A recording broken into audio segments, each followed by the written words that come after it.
expertise is in groundwater, freshwater ecology, rivers, water resources management, water analysis, environmental impactment, biodiversity, ecosystem ecology, etc. So on behalf of the participants and organizers, we are happy to welcome freshwater ecology, rivers, Dr. Richard Storey. I'm passing the mic to Dr. Anil Kumar. Hello, Dr. Richard. Let me join my colleague Prajesh and the participants here to welcome you. I know your time, this is an odd time for you. I think you are awake for this particular meeting. We disturbed your sleep. We couldn't screen your video because of, we were having some pressure on our schedule.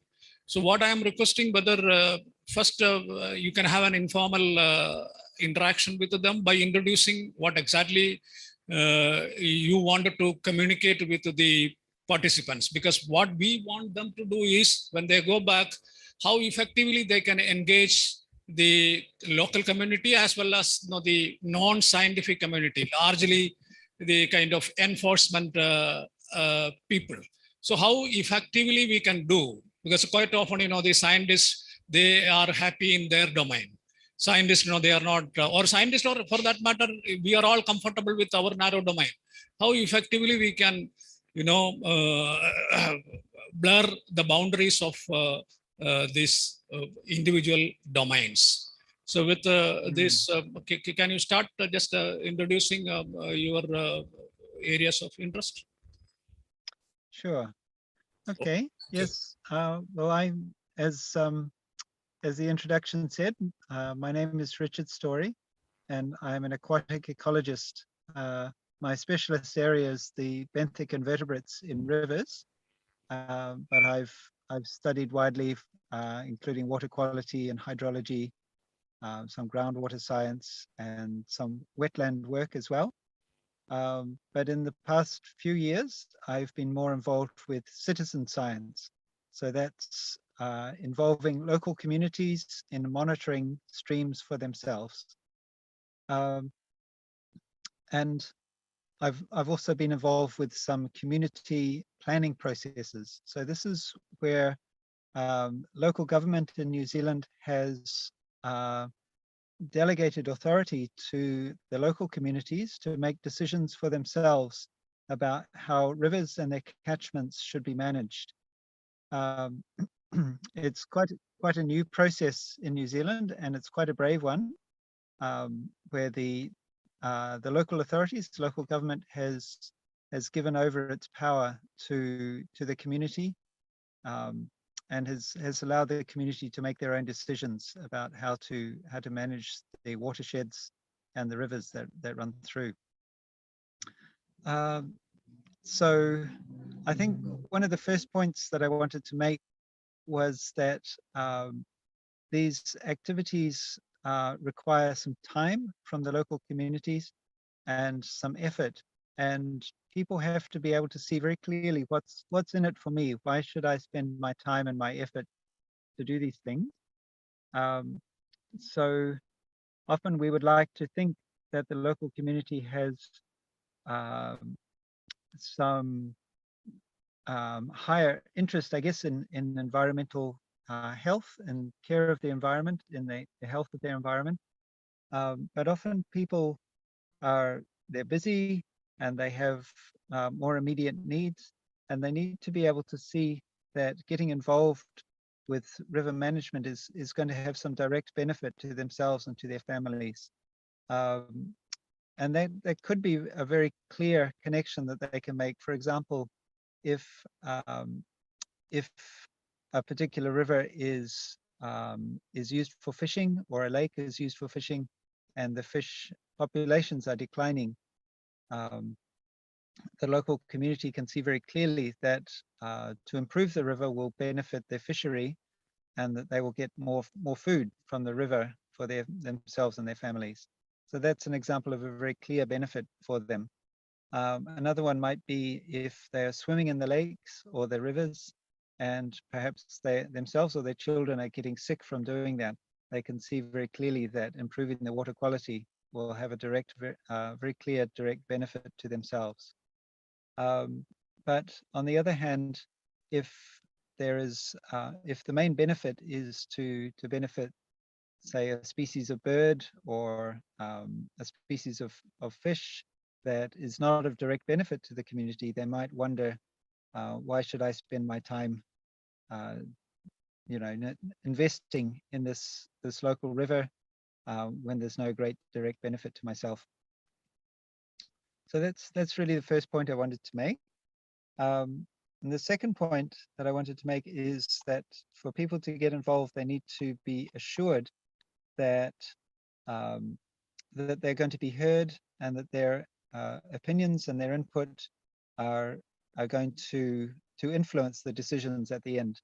If they feel that their involvement is just for somebody else to tick a box, but really it's just a process that people are going through, and they're really not interested in the actual involvement of the communities, then they might be quite reluctant to get involved. So they have to be very much assured that that their opinions and their attitudes and values are going to be listened to. And lastly, the third point I wanted to make is that there really needs to be fair representation from all people across the community, regardless of their social status. So in any community, there will be some people of high status and some people of lower status. But for the outcomes to be suitable and for them to be long lasting, everybody has to be able to have an equal voice, regardless of their social status. And that includes gender as well. So women as well as men must be part of the decision making. If it's a matter of caste is an issue in some places. So decision making needs to include higher caste as well as low caste, and economic wealth as well, and social status and power. People of all levels need to be involved. So that was the third point I wanted to make. In my experience, we have found that involving people in citizen science has been a very useful way of involving them in decision making for river management, for a couple of different reasons. One is that it gives them a familiarity with science. They learn some basic science concepts, and they learn the language around science as well. So they learn the language to communicate with scientists, so that they can then express themselves in language that that scientists and other policymakers and decision makers are using. And when they do that, they feel empowered themselves, and they're much more likely to speak up if they feel they have the right language to use.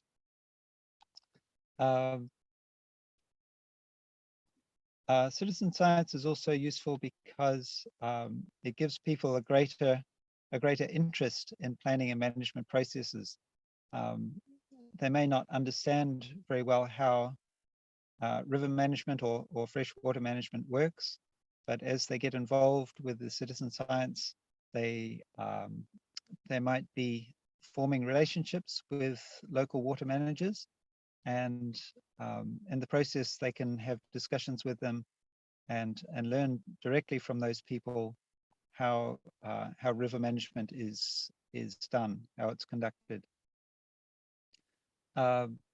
And of course, they have a greater understanding, scientific understanding of the freshwater ecosystems that they're working with. So they will understand the importance of water quality, for example, and how that impacts on the invertebrates and the fish and the birds and so on in those aquatic habitats.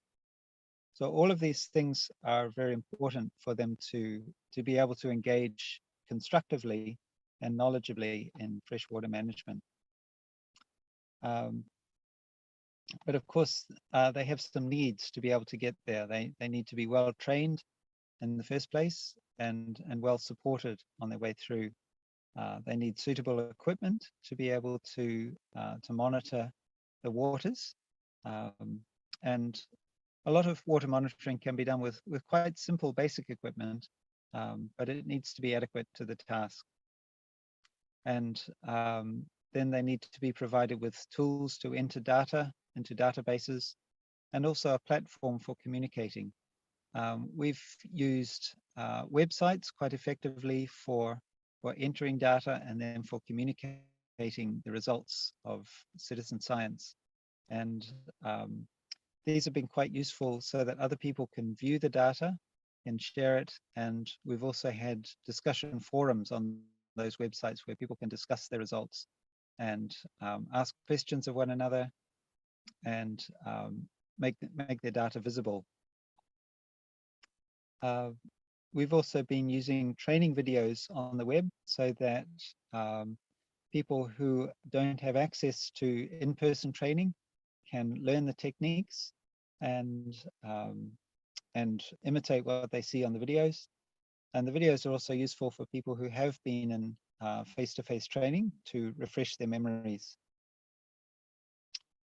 There's also the question of how to keep people engaged.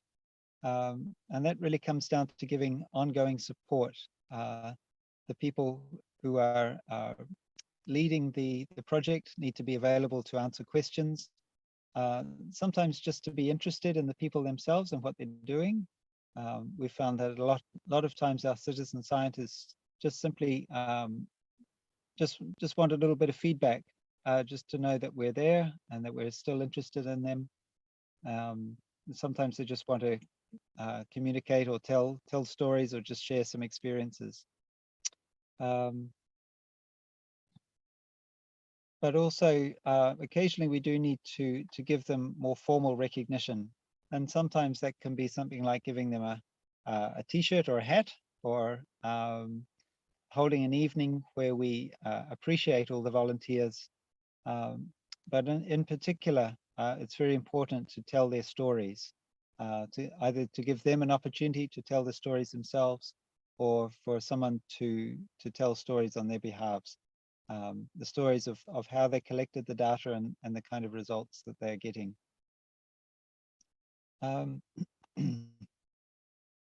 Yeah, and they also need to be able to see that they are having influence on decision-making processes and management of the rivers. If they can't see that they're having any influence, at some point they will get discouraged and give up. So we need to be very, very clear about how people are using their results and how those results are actually being incorporated into management decisions. And finally, we aim to encourage friendships among our volunteers as well. We find that people may come into citizen science wanting to do good for the environment, and those are wonderful goals. But actually, it's often the friendships they develop that keep them going through difficult times when perhaps the weather is not so good, or the results they're getting are not so exciting. If they have a friendship circle who are sharing experiences out there, that really keeps them going. So yeah, so we found that citizen science can be a very useful way of engaging people in river management, but it has to be set up in the right way, and it takes quite a lot of investment at the start by the people who are running the project or managing the river. But that investment is very worthwhile, because the things that the citizen scientists learn along the way really help them to engage much more constructively in the river management process. And the data they can collect becomes very valuable too, if they've had adequate training and good equipment, and we can trust the data. So those are some of the highlights that I wanted to share with you. I understand there may be time for questions now and discussion.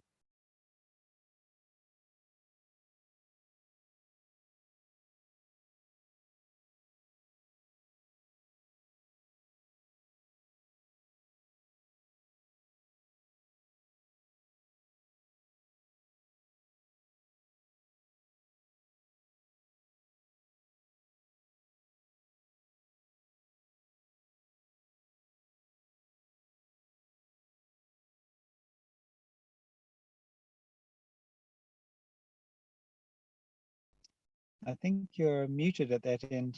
I can't hear anything.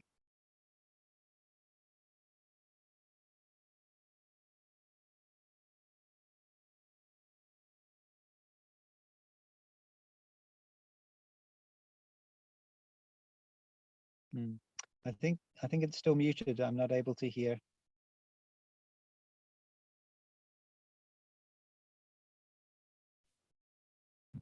Yeah, can you hear me now?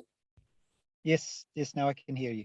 Yes, thanks a lot for that account of how citizen science works and what is important to keep it growing. My one question was that I kind of looked at a people's participation kind of work in North Wales, where a lot of farmers kind of came together to restore their riverine system. But one important point there was that there was someone to coordinate the whole thing. There was someone called the project manager who coordinated all those landowners across a particular river. And if not for him, they said that they would not have probably come together to actually do it themselves, because as you said, they had their own lives to take care of and they were busy and all of those things. So if you can comment on the importance of having a coordinator on any kind of citizen science kind of work and who that coordinator might be, that would be really helpful. Yeah, that's it. Yes, so citizen science projects do work in different ways. Sometimes they are led by the community themselves. There have been examples of communities actually organizing themselves and requesting to start a citizen science project. But if it's an initiative of the local government or whoever the water management body is, then they will be looking for particular outcomes. And in that situation, it's very important to have a coordinator to organize all the citizen scientists so that the outcome is what they're looking for. So citizen science can be a very powerful means to gather data and to educate communities. But for the data to be of good quality, for it to be reliable and trustworthy, there needs to be some very good support. There needs to be excellent training at the start. The right equipment needs to be provided, and then ongoing support as well. As questions come up, people need somebody who they can ask the questions to. And as I mentioned, they need to be able to get encouragement and just feel that they're being heard and supported as well. But certainly if there are multiple groups in multiple places, then that requires extra coordination as well, so that the outcomes are suitable. Particularly if the monitoring needs to be done at particular times, somebody will need to be constantly checking that people are out there at the right times. Because oftentimes average citizens don't really understand the requirements for a scientifically robust project. And they may not be familiar with the fact that you have to be out there monitoring at a particular time on a particular day. They might be used to just thinking, we can do this whenever we have spare time or things like that. And science doesn't always work that way. So someone with good scientific knowledge and an understanding of how the overall project will work needs to be coordinating.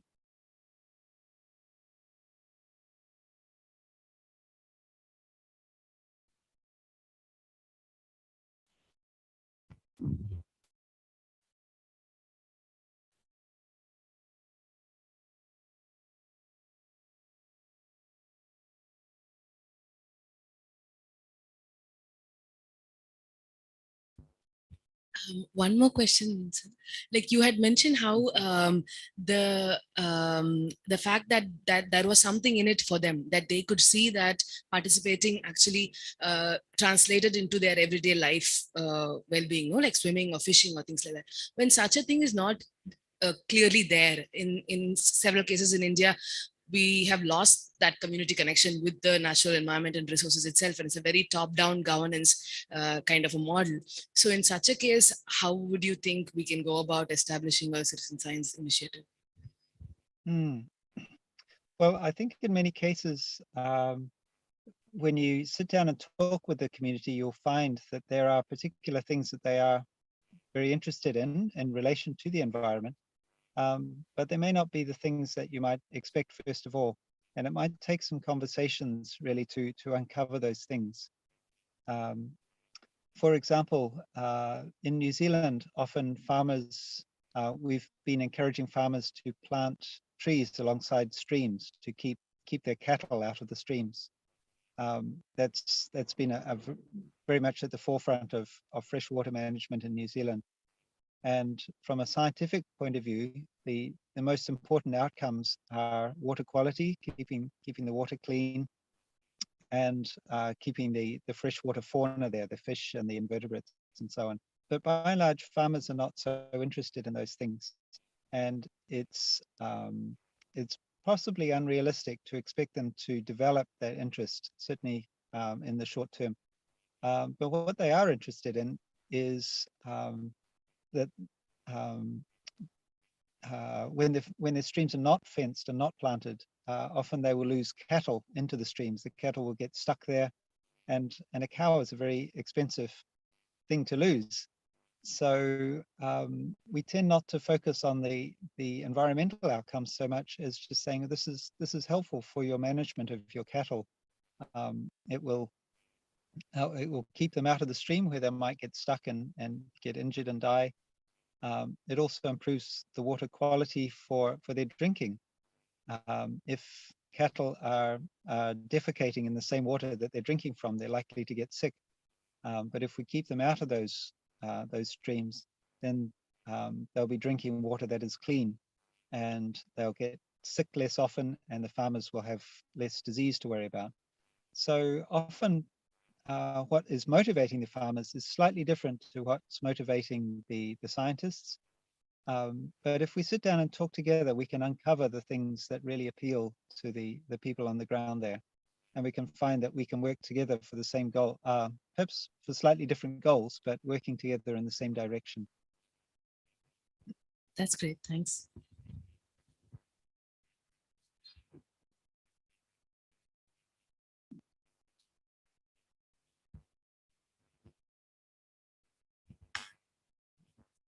Sir, thank you for your presentation, for your talk and the video that we'll watch soon.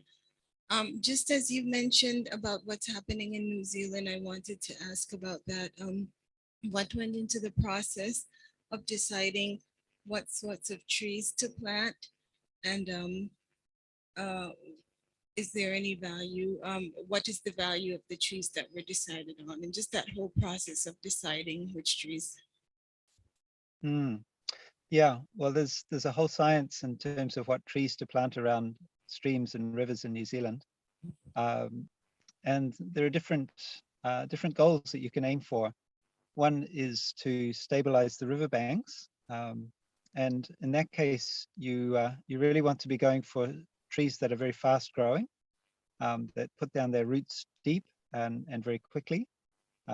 Because often farmers don't have 20 years to wait for a slow-growing tree to grow. Another thing is to consider what will happen during floods. We get a lot of floods here, and some of the plants that people might want to plant around a riverbank will actually tear out and remove large sections of bank if a flood comes and breaks them off. Whereas other kinds of plants will kind of lie flat during the floods, and the water will just flow over them. So there's various considerations like that. There's also, you need to consider the amount of shading, if you have a wide river, you'll need very tall trees to be able to shade the river. For us, shading is very important because we need to keep our rivers very cool in the summertime. If they get too hot, then the fish and invertebrates will die. So you need to consider the size of the stream as well. Wider streams need taller trees. But there are also other benefits to be had as well if you think carefully about what you plant. We have some trees here that they flower and provide honey or nectar for bees to make a very high value honey here. So farmers can actually gain some income by planting the right kinds of plants around around their streams. Other trees will provide fodder for the cattle, so the cows can actually graze on the tree leaves. So there's various benefits like that. And some trees actually are quite good for timber as well. So once in a while, 1 or 2 trees can be removed for timber. And if it's a very high value timber, that can provide some income for the farmers. So we try and work it so that the plantings around the rivers are actually benefiting the farmers as well as providing for environmental outcomes. Thank you. That's exactly what the sort of response I was looking for. In terms of the other benefits, were there any considerations about maybe medicinal trees? I don't know what the situation is with those in New Zealand, but here in India, there are some communities where we're looking into medicinal trees. What are your thoughts on that? Yes, absolutely. There's a lot of potential for medicinal trees as well. In New Zealand, sometimes from certain plants, they extract essential oils and they can fetch a very high price. So that's one example. Also, our native people, the Maori in New Zealand, have a lot of local knowledge about medicinal trees as well. So many of our native plants, they know about the medicinal value of those plants. So often involving the native people, the Maori, is quite helpful there, particularly if it's part of their own land. So yes, absolutely, there's a lot of potential for growing medicinal plants too. Great, thank you very much.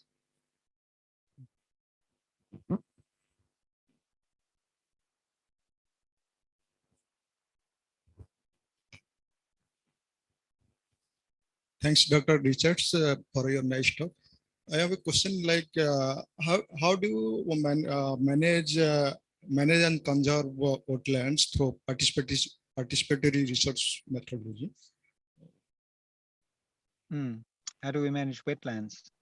Well, in some ways, it's quite similar.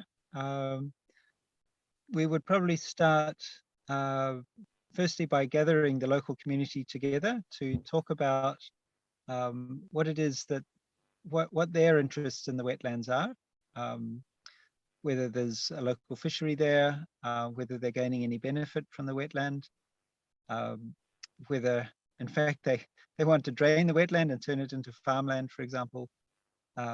We need to really understand what the attitudes of the local community are.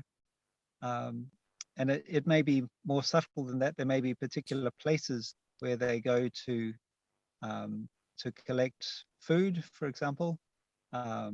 In New Zealand, it could be, we use flax a lot. It's a kind of a low-growing shrub that is useful for the fiber it gives. It's used by Maori, by the native people, for weaving, for example.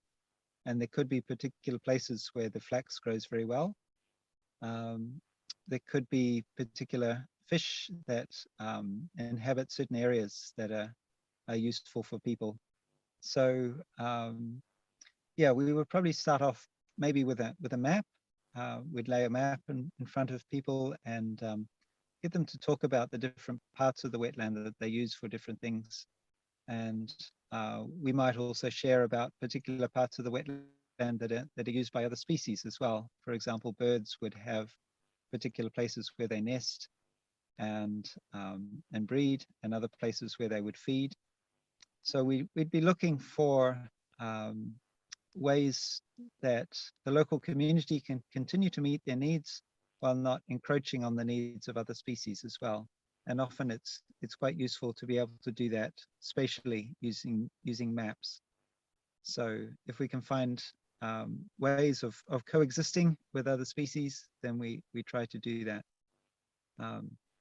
But yeah, by the same token, there may be certain things that people can do, certain actions they can take that would improve the ecosystem services that they get from the wetland, that would also benefit other species as well. And once we understand how people are using the wetlands and what they care about there, then we can start to understand what actions they might take to improve things for themselves and also for other species. Thank you.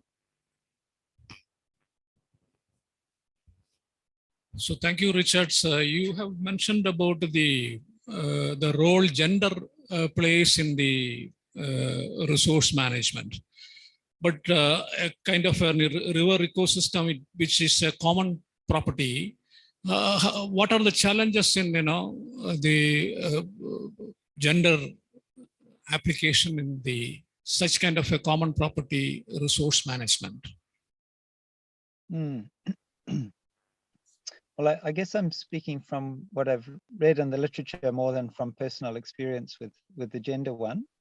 But yeah, particularly I think when a resource is common property, there will be people around in the community, a lot of different people, perhaps even several communities, all sharing the same resource. And it's really important that there is justice and equality between the different communities and the different parts of the community. If that's not the case, then you'll find there's increasing stress on the community as a project proceeds. And if it's not sustainable from a human point of view, then it won't be sustainable from an ecological point of view either. So it's very important to include everybody who has a stake in the river. Yeah, I mean, often there are different gender roles. Sometimes in some places it could be the women who are doing most of the fishing, or women who are collecting water and that kind of thing. Yeah, so whereas the men are using the river in different ways. But it's very important that all the users of the river, all the stakeholders of the river have a voice in how it's managed. Otherwise, we will find further down the track that there's increasing stress in the community. Thank you. Unless there are no questions, we will close this. So we are closing this session with you, and we will be screening the video later on. And Okay. we are giving your email ID to the participants, so they might contact you. And I am requesting you to continuously give the support for the team. Okay. Okay. Great. Okay. Okay. Very Then. nice Thank to you. connect with you. Yeah. Yeah. Wish you all the best. So, Thank you. thank you. Thank you. Thank you so much for having with us. Thank you.